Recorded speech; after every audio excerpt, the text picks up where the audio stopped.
Lin Yan instantly froze. At the moment, all of his attention was focused on the 50% rate progress. According to the rater progress comparison chart, 70% or more means that the other person has fallen in love with him, her, and the confession can be successful. It's getting closer to the target. As for the B word that popped out, Lin Yan thought with his toes that it was used to investigate the case. But he's in no hurry now. The case was secondary to him. Taking down the goddess was the priority now. Suing Shui parked the car, unbuckled her seatbelt, and looked sideways at the passenger seat. Her brow furrowed suddenly. This was the third time she'd seen Lin Yan orgasm into the air. How can this be cool? Suing Shui's face was filled with incomprehension and curiosity. Ahem. We're at the station. It's almost time to put away your divine abilities. Oh. Lin Yan unbuckled his seatbelt and said lightly. Thought of something funny. Hee hee. Suing Shui snorted. Which goddess did you think of again? It can't be the island teacher, right? Yo, you still know about the island teacher? Lin Yan was surprised and tilted his head to look at the wide-eyed beauty next to him.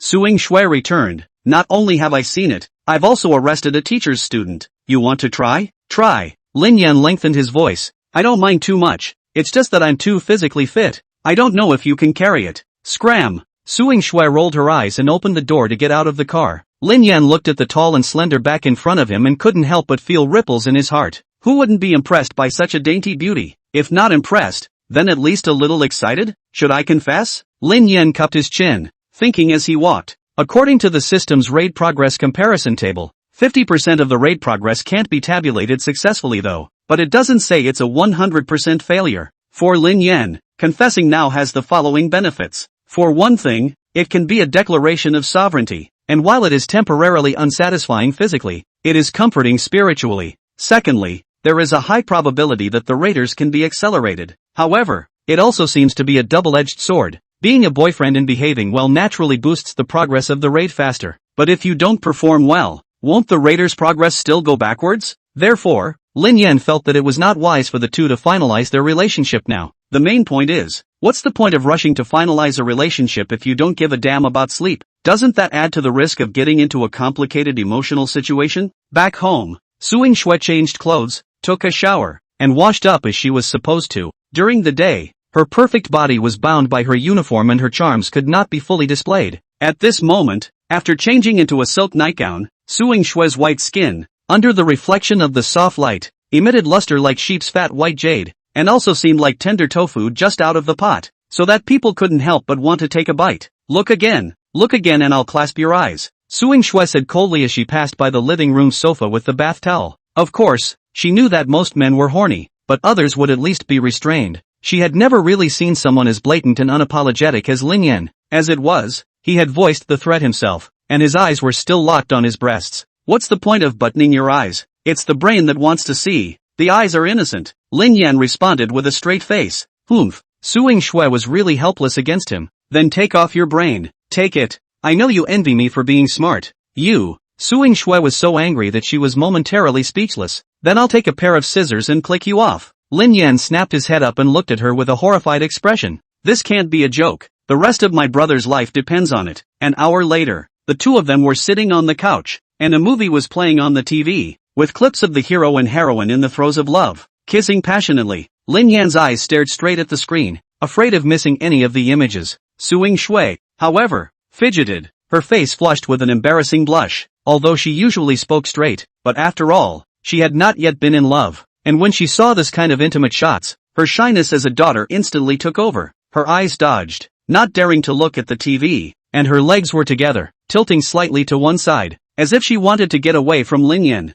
At this point, the soft lighting in the living room and the sound coming from the TV gradually made the atmosphere ambiguous. Lin Yan turned his head and saw Suing Shui's stunningly beautiful side face. Her hair was still not completely dry and was wet on her fair shoulders. Exquisite collarbone is like a carefully carved craft. Snow white skin. Long and white neck. All of this was like deadly poison in Lin Yan's eyes, gradually eroding his thinking and reasoning. It was as if a black angel was whispering in his mind, sleep with her. Sleep with her. Such a beautiful goddess is right in front of you. If you don't sleep now, when will you wait? Yes, sleep with her. Lin Yan couldn't help but gulp furiously. Immediately after, another white angel jumped out to block it. No, if you sleep with her now, she will definitely not agree. So you can only use force. Yes, force her. Lin Yan's eyes became hot, and the fire of lust seemed to instantly consume all of his sanity. Just as he was about to reach out, the phone on the couch suddenly rang. As if Suing Shui had received an amnesty, she immediately picked up the phone and got up to answer it.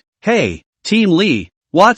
You said that Black Wolf is dead? Suing Shui exclaimed in shock. Lin Yan, who was originally in a high mood, was instantly at a loss, and couldn't help but spit out inwardly, Nima, I'm in a high mood, but you're giving me this? Suing Shui hung up the phone and looked at Lin Yan. Team Lee just called to say that Black Wolf died in the detention center. How did you die? Lin Yan asked with a frown. Suicide. Lin Yan's expression instantly became serious. In the past few days since Black Wolf was captured, the police have interrogated him many times, but unfortunately they have not been able to pry his mouth open. Even up to now, it has not been possible to conclusively identify him as the Black Wolf at the level of evidence. However, just moments ago, prison guards checking his room found him dead in his cell, the murder weapon of suicide being a razor blade. How could he suddenly commit suicide? Suing Shui frowned in contemplation. How could she not understand the reason? What if it's not suicide? Lin Yan's words took her by surprise. What do you mean? Suing Shui looked at him incredulously. You mean, someone sent someone to kill Black Wolf in prison? Black Wolf is a felon, and has been held in solitary confinement ever since he was captured, and it's hard for ordinary people to even see him, let alone kill him. Lin Yan smiled and continued. What else? The fact that Qiuji was able to accurately predict that someone wanted to assassinate me shows that he is very well aware of the methods and acting style of the person behind it. The Black Wolf's missed arrest would be a complete loss of value to him. Keeping him would be like handing over his handle to the police, and by getting rid of Black Wolf, there would be no more worries. Suing Shui revealed a dawning realization, yet immediately after, her eyes lit up as she pursued. What about Qiuji? Why didn't he kill Qiuji? In her opinion, Qiuji and Black Wolf were both under that man's command, and both of them were now captured. So why was Black Wolf the only one killed? Lin Yan walked to the window and looked in the direction of the Marina City Hall. How do you know that only Black Wolf was killed? As soon as his words fell, Suing Shui's cell phone rang again. Chapter 51 Lin Yan bitten by Suing Shui. The phone suddenly rang, and the displayed caller was Li Feng. Suing Shui's heart violently thumped, incredulously looked at Lin Yan, and then picked up the phone.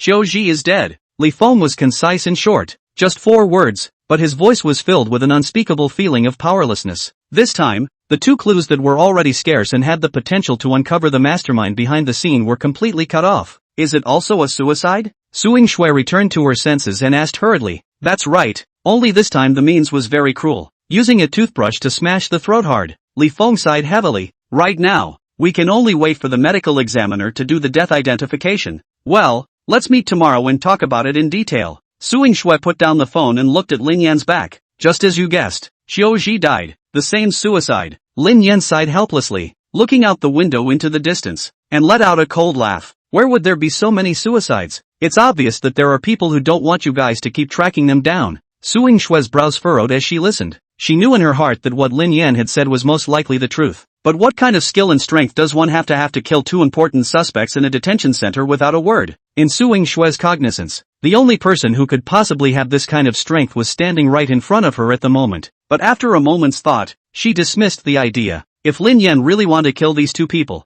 when they were arrested, they could have done it directly. Why bother to go through so much effort? First arrest into the detention center and then find a way to kill. That is more in line with common sense. Then what should we do now? Unconsciously, Suing Shui seemed to have developed the habit of wanting to hear Lin Yan's thoughts at the first opportunity when she encountered a tricky problem. Lin Yan cupped his chin and slowly turned around, deep in thought. The prison initially concluded that Qiuji committed suicide, which means that the surveillance didn't capture any signs of homicide, and there were no eyewitnesses at the scene. To put it bluntly, the killer must have planned carefully before he struck, and every part of the process was well thought out, with no intention of leaving any clues for the police. To be able to achieve such a level of success, in addition to possessing extraordinary personal force, it was more likely that there was a powerful force behind it. A hand of power large enough to control all the prison's networks is at work. Thinking about it this way, it all seems to make sense if Qiuji and the Black Wolf before him died at the hands of the prison guards. Following this line of thought in reverse, it is not difficult to guess that this big hand hidden in the dark is most likely hidden within the police system.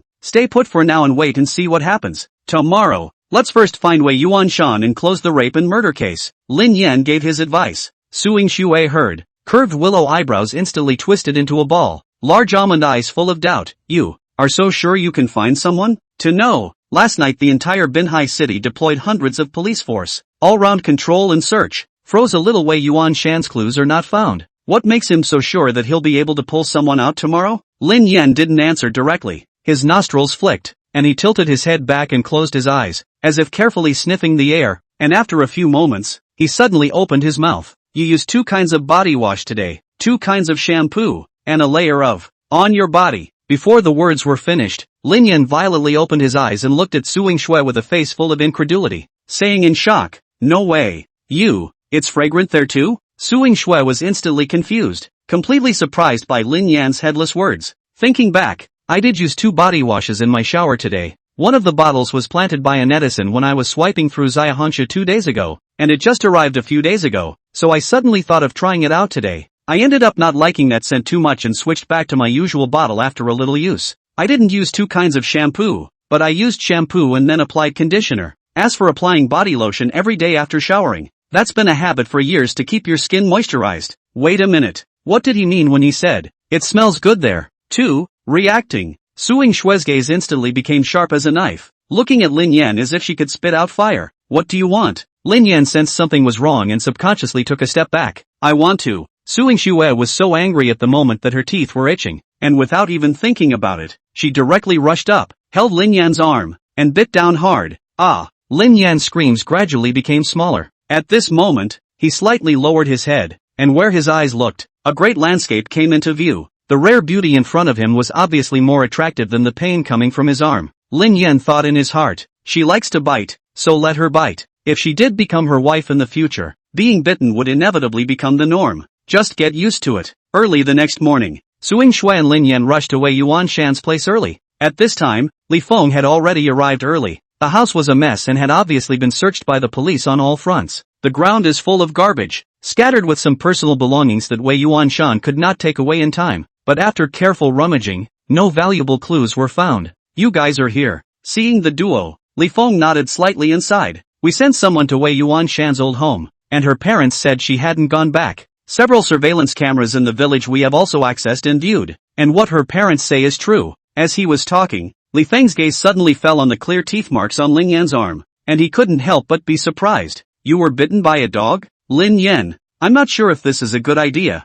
but I'm sure it's a good idea to get a little bit more information about what you're doing. Ah, right. Lin Yan reacted quickly and explained with a smile. Last night a stray dog scurried out of the neighborhood and bit people on sight. Li Feng looked concerned and reminded in a serious tone, stray dogs should not be messed with, and hurry to get a vaccination in a while. This is going to be a big problem if we get rabies. There's no way to save it. Yes, Team Li. Lin Yan saluted in a serious manner. Su Ying-shui was so furious on the side that she quietly used her elbow to ruthlessly pestle Lin Yan's waist, and sent him a big blank stare. Right. Li Feng then asked, Xiao Shui called me last night and told me that you have a way to find Wei Yuanshan. With that, he turned his head to look at Lin Yan, his eyes filled with doubt. What exactly is the solution? Chapter 52, Wei Yuanshan was killed. Wait for me for a moment. Lin Yan didn't answer immediately, but walked straight towards Wei Yuanshan's bedroom. Lin Yan has the special ability of 1,000-mile tracking. In simple terms, his nose is more sensitive than a hound. The beauty of this ability is that the sensitivity of the nose can be adjusted at will and retracted.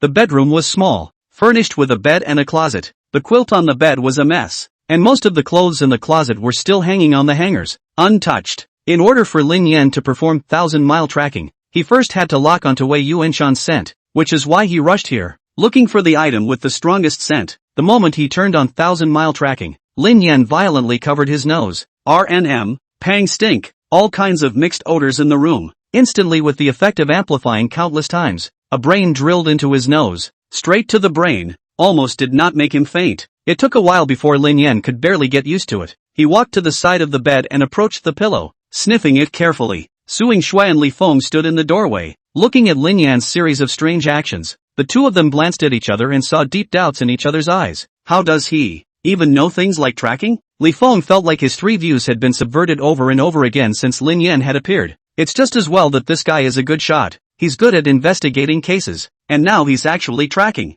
It's hard to believe that. He spent 2.5 years training with a police dog? Su Ying-shui shook her head helplessly, indicating that she was also confused. She wondered in her mind. It was as if the man had no shortcomings. There was nothing he wouldn't do. Go! At this moment, Lin Yan straightened up and said a short word before squeezing past Su Ying-shui and Li Feng, striding towards the outside of the house, out of the neighborhood. Lin Yan didn't drive. He was seen walking down the street, his nose gently shrugging every now and then, like a hound that was searching for its prey. Thanks to his ability to track by 1,000 miles, he was able to accurately extract the unique flavor of Wei Yuanshan from the myriad of smells around him. Those odors were like an invisible silk thread that fed back into his brain, building a tracking roadmap as clear as navigation in his mind, guiding him to turn left and right, exploring forward step by step. An hour later, the three of them traced the scent out of the city to the Sun River. This is a tributary. The river is about 30 meters wide but has a gentle flow. Lin Yan stood at the edge of the river, gazing into the water. "What's wrong?"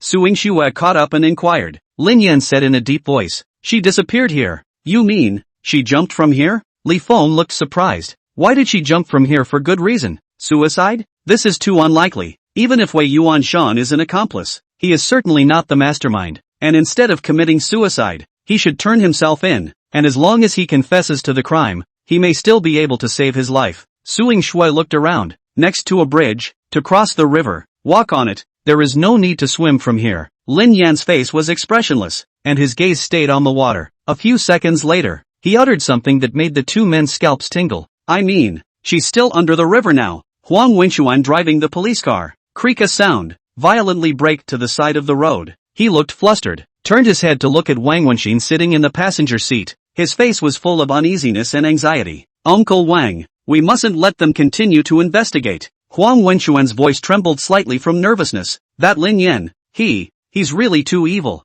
An hour ago, Wang Wenxin dialed Li Feng's phone to inquire about the progress of the case, only to receive news that shocked them. Li Feng says that Lin Yan is searching for Wei Yuanshan by virtue of tracking her scent. As absurd as this sounds, there seems to be a hint of plausibility when it happens to Lin Yan. Because of this, Huang Wenxuan felt extremely nervous and fearful. He knew in his heart that if he really let Lin Yan and the others find Wei Yuanshan, the crime he had committed would definitely be exposed. At that point, not only was he screwed, but even his dad, who was the director, would be implicated. Alas! Wang Wenxin sighed heavily, his gaze filled with hatred, looking at Huang Wenxuan. "How can you let me say hello? How could you be hot-headed at that time and do that kind of confusing thing?" Huang Wenxuan was so scared that his face was white, and his voice said with a sobbing tone, I really didn't want to get her killed at that time, but she kept fighting back desperately, kept struggling, and on impulse, I choked her, and I was so confused that when I came back to my senses, the person was already out of breath." Wang Wenxin took a hard drag on his cigarette.